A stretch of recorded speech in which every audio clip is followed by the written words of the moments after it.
आदरणीय प्रधानमंत्री श्री नरेंद्र मोदी जी कह भी रहे हैं, अभी 9 आग्रह पूरे भारत से किए हैं हमारे साहब ने, और ये बोल रहे हैं कि अपनी वस्तुओं पर ध्यान दो, अपनी विधाओं पर ध्यान दो, अपनी संस्कृति पर ध्यान दो, अपनी भाषाओं पर ध्यान दो, अपने प्रोडक्ट्स पर ध्यान दो। और यहाँ तक कि साहब कह रहे हैं कि विदेशों में शादियाँ मत करो, भारत में देख लो, पहले भारत घूम लो फिर विदेश घूम लेना। तो कितने बड़े संदेशे हैं, यदि बड़ों के ऐसे अच्छे संदेशे आएँ तो संततियाँ सुधर जाती हैं।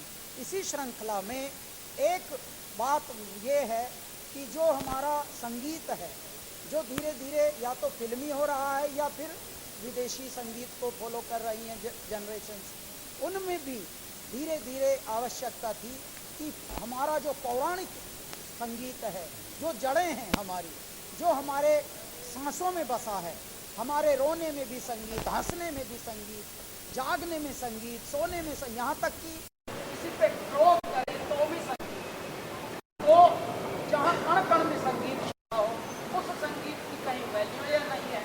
तो आने वाली जनरेशन को ये बताने के लिए कि ऐ मेरे भारत, ये धरोहर आपै की है, इसको कहते हैं भारत का म्यूजिक। रियलिटी शो का नाम है, जो भारत के इतिहास का पहला ऐसा शो है जो 28 राज्यों में और लगभग 8 केंद्र शासित प्रदेशों में, जिसे यूनियन टेरिटरी कहते हैं, हम जाकर ऑडिशंस किए मालिनी जी, और छांट कर वहाँ से कुछ रत्न लेकर आए हैं। अब वो रत्न हमारे भारत के अमृत कलश का हिस्सा बनेंगे और अपने अपने राज्य को आगे लेकर जाएंगे। ओवर। सबसे पहले तो मुझे बहुत खुशी हो रही है कि मैं ऐसे कॉन्सेप्ट का हिस्सा बना, स्पेशली थैंक्स टू कैलाश जी, और उनके साथ जुड़ा हूँ, ये कॉन्सेप्ट के साथ जुड़ा हूँ, क्योंकि पहली बार भारत में ऐसा कोई रियलिटी शो हो रहा है। क्योंकि मैं रियलिटी शो से आया हूँ और मैंने इतने सालों से जूरी में रहा हूँ, जज किया, सब कुछ करने के बाद भी इस तरह का कॉन्सेप्ट पहली बार इंडिया में आया है और मैं इस कॉन्सेप्ट का हिस्सा बना। इसलिए तो सबको मैं थैंक्स कहना चाहूँगा टीम को, और साथ में जो जूरीज़ हैं मेरे साथ, नेहा है, गायत्री जी हैं, तो ये हमारे लिए, मेरे लिए तो बहुत बड़ी अपॉर्चुनिटी है। बिकॉज़ मैं एक नॉर्थ ईस्ट से बिलोंग करता हूँ और अलग अलग प्रांत से जो ये कंटेस्टेंट्स आ रहे हैं, आज का पहला एपिसोड हमने अभी शूट किया, तो बहुत अच्छा एक्सपीरियंस रहा।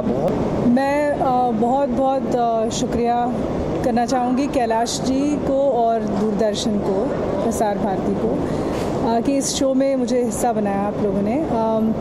फोक म्यूज़िक जो है वो एक तरीका होता है लोगों को जानने का, और इस देश के लोगों को जानने का मुझे लगता है folk music is the best way. और मैंने सिर्फ और सिर्फ यहाँ सीखा है और सीख रही हूँ इस शो पे, तो इसलिए थैंक यू। आप क्या कहेंगे?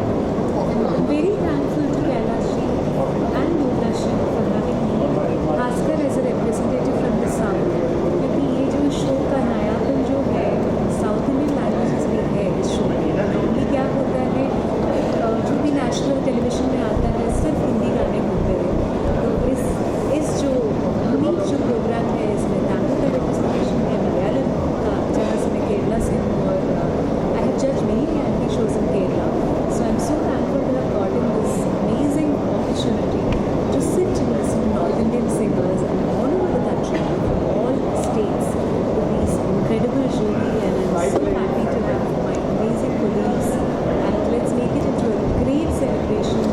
I'm requesting to all of you, आप ये शो देखिए और सबको encourage कीजिए।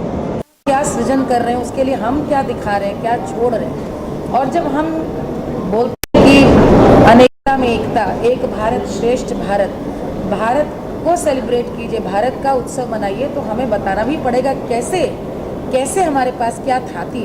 तो मैं बहुत साधुवाद देना चाहूँगी माननीय प्रधानमंत्री जी को, जिनकी पहल और सोच के कारण मिनिस्ट्री ऑफ इंफॉर्मेशन और ब्रॉडकास्टिंग ने इस पूरे इनिशिएटिव को आगे लिया, और प्रसार भारती जी ने कैलाश जी को इसमें पूरा एक अगुवा करके इस पूरे उत्सव को आगे बढ़ाया है। मैं बहुत प्रसन्न हूँ आज इसका अंश बनकर, और जैसे कैलाश जी का फ़ोन आया बस मैंने तुरंत कहा कि मैं आती हूँ, क्योंकि ये मुझे लगता है हर कलाकार, हर लोक कलाकार के मन की बात है। आज जितनी तेज़ी से वक्त बदल रहा है, समय बदल रहा है, हर बच्चा, हर युवक पूरे विश्व की संस्कृति से एक्सपोज्ड है, लेकिन अपना ही हम नहीं दिखाएंगे तो यहाँ बहुत भारी चूक हो जाएगी। तो ये मुझे लगता है पहली बार शायद इतने बड़े प्लेटफॉर्म पे आप पूरे भारतवर्ष के जो 36, 28 राज्य और 6 जैसा आपने बताया यूनियन टेरिटरीज, उनके आप कलाकारों को सुनेंगे, वो अपनी बोली में कैसे उत्सव मनाते हैं, गीत कैसे अस्तित्व में आए। आपको ये देखकर बहुत अच्छा लगेगा। बोलियां सबकी अलग हैं, भाषाएं अलग हैं, लेकिन आत्मा एक है। यही एक भारत और श्रेष्ठ भारत है। मुझे लगता है अमृत कलश में जो अमृत छलकेगा, इसके तो सीज़न पे सीज़न आते जाने चाहिए और ये बहुत बहुत कामयाब हो शो।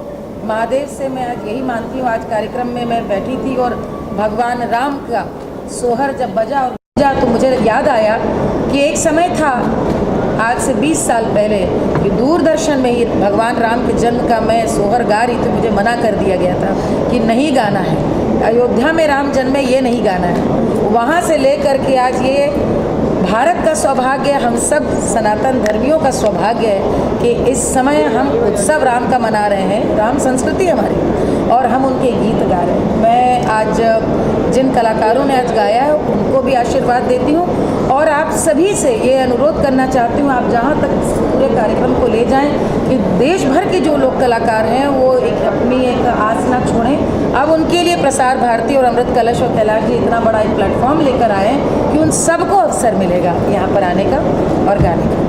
मैं इसमें एक और बात, मालिनी जी ने कितनी प्यारी बात कही कि एक भारत श्रेष्ठ भारत का प्रतिमान कैसे हो, कैसे हमारी जनरेशन्स को, संततियों को पता लगे। मैं आपको बताना चाहता हूँ, विदेशों में हम जाते हैं, मालिनी जी भी बहुत शोज़ करती हैं पूरे वर्ल्ड में, तो विदेश तो भारत को गा रहा है, भारत भारत को नहीं गा रहा। ये है चूक। इस चूक को और न चूको।